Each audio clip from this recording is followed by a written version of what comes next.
अस्सलाम वालेकुम। कैसे हैं आप सब लोग? उम्मीद है आप सब लोग खैरियत से होंगे। मैं भी बिल्कुल ठीक हूँ, शुक्र अल्हम्दुलिल्लाह। यहाँ पे मैं बना रही थी फ़्राइज़, KFC स्टाइल फ़्राइज़।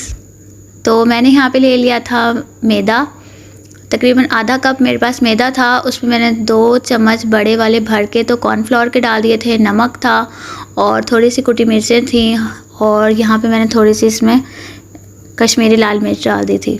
और बस मैं इसको मिक्स कर लूँगी। और आलू जो थे वो मैंने इस तरह काट के थोड़ी सी देर के लिए बस भिगो दिए थे पानी में और फिर मैंने उनको निकाल लिया था छन्नी में और अच्छे से मैंने उनको थोड़ा सा खुश्क कर लिया था ताकि उन पे अच्छे से मतलब कोट हो सके ये।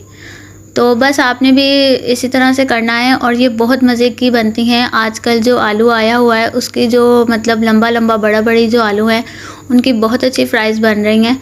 तो मैं अक्सर ही डेली शाम को इवनिंग में बच्चों को बना के दे रही हूँ। आप लोग भी ट्राई कीजिएगा और इस तरह से जब भी बनाएंगे तो ये बहुत ही मज़े की बनती है। तो आपने बिल्कुल इसके ऊपर पानी मतलब कि तो कोशिश करनी है कि इसका जो पानी होगा ना वो बस आप खुश्क कर लें। तो जब खुश्क हो जाएगा ना पानी, फिर उसके बाद आपने इसको मतलब इस तरह कोट करना है। वरना तो अगर इसमें पानी होगा ना तो जब आप इसमें कोट करेंगे तो ऐसा होगा कि ये ना फिर पानी छोड़ता रहेगा और मतलब कुरकुरी सी नहीं बनेंगी आपकी फिर। तो मेरी बिल्कुल कुरकुरी सी बनी थी क्योंकि तैयब हाथ जो है वो मतलब खाते हैं और जब इनके डैडा साथ खा रहे होते हैं तब मैं इस तरह कुरकुरी ज़रूर बनाती हूँ। अगर तैयब हाथ ने अकेले खानी होती है तो फिर मैं कोशिश करती हूँ मतलब आम जिस तरह की भी बना लूँ। लेकिन आज इनके डैडा भी साथ में खा रहे थे तो मैंने इसलिए फिर कोशिश की कि उनकी पसंद की ही बना लूँ क्योंकि वो इसी तरह की खाते हैं। तो ये मेरा आखिरी बैच था। मेरी फ़्राइज़ जो थी वो सारी मतलब कि मैंने निकाल दी थी और ये मैं आखिरी निकाल रही थी तो फिर मैंने कहा दिखाऊँ आप लोगों को कि ये कितनी मज़े की मतलब कि बन रही थी। और मैं मतलब निकालती जा रही थी और ये लोग साथ साथ खाते जा रहे थे। मैं निकाल के यहाँ पे रख रही थी और ये लोग मतलब अपनी प्लेट्स भर रहे थे और ले के जाए जा रहे थे खाने के लिए। आज मैंने बहुत सारे फ़्राइज़ बनाए थे क्योंकि इनके डैडा भी थे घर और ये भी थे। तो मैं इतनी कुछ ख़ास मतलब नहीं खाती हूँ। एंड में मेरे लिए ये बची थी। हाँ, तो मैंने ना फिर मतलब मैंने कहा कि अब बच्चों तुम लोगों ने और खानी है कि नहीं? तो कहने लगे हाँ मम्मा हमने भी खानी है। मैंने कहा अभी पेट नहीं भरा? तो कहने लगे नहीं। तो आज इन लोगों ने कुछ खास खाया नहीं था, बस ये मतलब इसी से ही अपना गुजारा कर लिया था और मैंने तो मतलब थोड़ी सी खानी होती है। ये मैं इनके डैडा के लिए निकाल रही थी और मैंने इस पर हल्का सा केचप लगा दिया था। वो ज़्यादा नहीं खाते केचप, तो बस बोलते हैं कि थोड़ा सा डाल दो, तो मैंने थोड़ा सा बिल्कुल डाल दिया था उनके लिए। और ये भी बच्चों ने जैसे मैंने ले जा के रखी तो इन दोनों ने ही हल्ला बोल दिया था और उनको मतलब थोड़ी सी बेचारों को खाने के लिए मिली। कहने लगे तुम मेरे लिए लाई थी इनके लिए लाई थी? मैंने कहा आपके लिए लाई थी लेकिन इन्होंने खा ली तो क्या कर सकते हैं। तो मैं बाद में फिर मैं बना रही थी यहाँ पे चिकन चने। और आज जो ये मैं चिकन चने बना रही थी ये कुछ लाहौरी स्टाइल के थे, कुछ पंजाबियों के स्टाइल के थे। आप लोगों को लहसुन प्याज जो पकता हुआ नज़र आया है तो पता चल ही गया होगा, सोच रहे होंगे कि ये क्या पक रहा है, मतलब इस तरह से लहसुन प्याज पक रहा है, क्या है ये। तो प्याज जो थी वो मतलब पानी में डाल के लहसुन और प्याज ये मतलब पंजाबी लोग अक्सर इस तरह से पकाते हैं।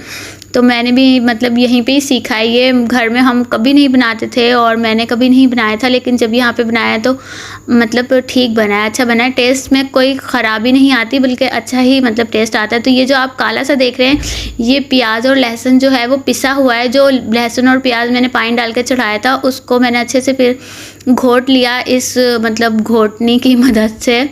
तो पहले तो मेरे पास ये भी नहीं थी, जब मैं यहाँ पे शादी होके आई तो ये नहीं थी मेरे पास। फिर धीरे धीरे मैंने ये ली और फिर मुझे पता चला कि इसका यूज़ क्या है। तो इसको इस तरह से मतलब घोटने में ही यूज़ करते हैं ये लोग यहाँ पर। तो ये मैंने घोटा था और ये जो आपको काला नज़र आ रहा है ये प्याज थी। इससे टेस्ट का कोई मतलब वो नहीं होता कि मतलब ख़राब हो जाए या टेस्ट मतलब गंदा हो जाए, कोई मसला हो जाए, नहीं। ये जो प्याज आप लोगों को काली सी नज़र आ रही है इसलिए थी क्योंकि रेड प्याज थी ना। आजकल रेड प्याज आ रहा है, वो वाला वाइट वाला नहीं मतलब है कहीं, या मिल भी रहा है तो वो गला हुआ सा मिल रहा है, इसलिए वो रेड वाली प्याज थी तो ये इसलिए काला सा नज़र आ रहा है। तो उसके बाद मैंने उसमें ऑयल डाल के चिकन डाल के और अदरक लहसुन डाल के तो उसको अच्छे से मैं भून लूँगी। और अदरक लहसुन नहीं, सॉरी सिर्फ अदरक, क्योंकि लहसुन मैं पहले ही डाल चुकी थी। सिर्फ अदरक था कुटा हुआ, वो मैंने इसमें डाल के मैं इसको बहुत अच्छे से भूनूंगी। और बहुत मज़े के चने बने थे, चिकन चने बने थे, बहुत मज़े के बने थे। इस तरह से एक दफ़ा ट्राई कीजिएगा और फिर मुझे बताइएगा कि कैसा बनेगा, मतलब कैसा बना था आप लोगों का भी ना। तो बस आपने इसमें सिर्फ एक चीज़ का ख्याल रखना है कि आपने ना जब लहसुन और प्याज मतलब डालना है तो उसको आपने काफ़ी देर के लिए छोड़ देना है। अगर आप मतलब लहसुन और प्याज डालते साथ ही उसको घोटने शुरू हो जाएंगे तो वो घुटेगा ही नहीं, वो और मतलब अजीब सा कुछ हो जाएगा और आपको उसको फेंकना पड़ेगा। मैंने भी कई दफ़ा फेंका था, मतलब जब मैंने देखती थी तो सब लोग बना रहे होते थे और मुझसे कभी बनता ही नहीं था। ख़ास तौर पर ये मेरी जेठानी बनाती थी, मतलब वो आराई हैं, उन्होंने मतलब वो जब शादी होकर आई तो मैंने उनको देखा तो मैंने बोला कि मैं भी बनाने की कोशिश करती हूँ। और मैंने मतलब जब एक दफ़ा बनाया तो मुझसे वो प्याज नहीं घुट पाई नहीं थी ना, तो मैंने मतलब पूछा तो नहीं कभी, लेकिन मैंने मतलब मैं सोच में पड़ गई कि वो तो घोट लेती हैं इतनी आसानी से, मेरी क्यों नहीं घुटती। तो फिर मैंने देखा तो उन्होंने काफ़ी टाइम के लिए ना प्याज को मतलब छोड़ दिया। जब वो काफ़ी टाइम के लिए प्याज को छोड़ देती थी तो फिर ही वो अच्छी सी घुटती थी। अगर थोड़ी सी टाइम के लिए मैं छोड़ूं यानी कि 10-15 मिनट के लिए, तो फिर वो इतनी अच्छी नहीं घुटती थी, पेस्ट नहीं उसका अच्छा सा बनता था। तो मैं सोचती थी इतनी पकड़ाहट से अच्छा है कि प्याज पीस के डाल दूँ अगर मैंने डालनी है तो, लेकिन इसका बहुत अच्छा सा टेस्ट आता है, इसलिए मैंने इसको आज इस तरह से बनाई कि पंजाबी लोग इस तरह भी बनाते हैं, लहसुन प्याज पका कर ही बनाते हैं। और वो कहते हैं कि इससे मतलब पता नहीं क्या उनका है कोई जिससे वो मतलब बनाते हैं, और वो कहते हैं हमारा तो खाना बहुत मज़े का बना है, लहसुन प्याज पका के बनाया, हाँ बहुत मज़े का बना है, इस तरह करते। तो फिर मैं भी ट्राई करने लगी, और मेरे हस्बैंड जो हैं वो भी पंजाबी हैं, बट हैं, तो उनको भी पसंद है, तो मैं इसलिए अब मतलब बना ही लेती हूँ। तो मैंने कहा आज आप लोगों के साथ भी शेयर कर दूँ। बाकी बातों बातों पे मैं आप लोगों को बताना ही भूल गई कि बाकी मैंने और क्या क्या इसमें डाला। तो मैंने इसमें कौरमा मसाला भी शामिल किया था, बाकी के जो मसाले होते हैं हल्दी मिर्ची नमक वो भी मैंने इसमें शामिल की, टमाटर दही सब कुछ शामिल करके बस आपने इसको बहुत अच्छा भूनना है। बार बार इसमें आपने पानी डालना है, पानी डाल के थोड़ा थोड़ा सा पानी डालते जाना है और इसको भूनते जाना है। और ऑयल भी मतलब ज़्यादा ही इसके अंदर थोड़ा सा रखना पड़ता है। तो मैं जो है ना वो एक साथ ज़्यादा ऑयल नहीं डालती, क्योंकि ग्रेवी वाले जो सालन होते हैं अगर उसमें ज़्यादा ऑयल एक साथ चला जाए तो मेरे हस्बैंड को वो बिल्कुल पसंद नहीं आता। फिर वो ऐसे मुझसे ना दूसरी प्लेट मंगवाते हैं।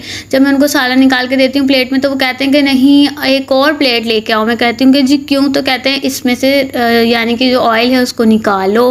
तो इसलिए मैं हर चीज़ में ना मतलब ऑयल जो है वो थोड़ा सा कम ही रखती हूँ, ताकि बाद में अगर ज़रूरत पड़े मैं और डालूँ, लेकिन एक साथ और मतलब ज़्यादा ना हो जाए, फिर उनको वो इशू हो जाता है। तो यहाँ पे जो है वो मेरा सालन पक के जो है वो तैयार हो गया था, और मैंने इसके साथ में गरम गरम नान खाया और बहुत ही मज़े का लग रहा था जी, डिलीशियस सा चिकन चने।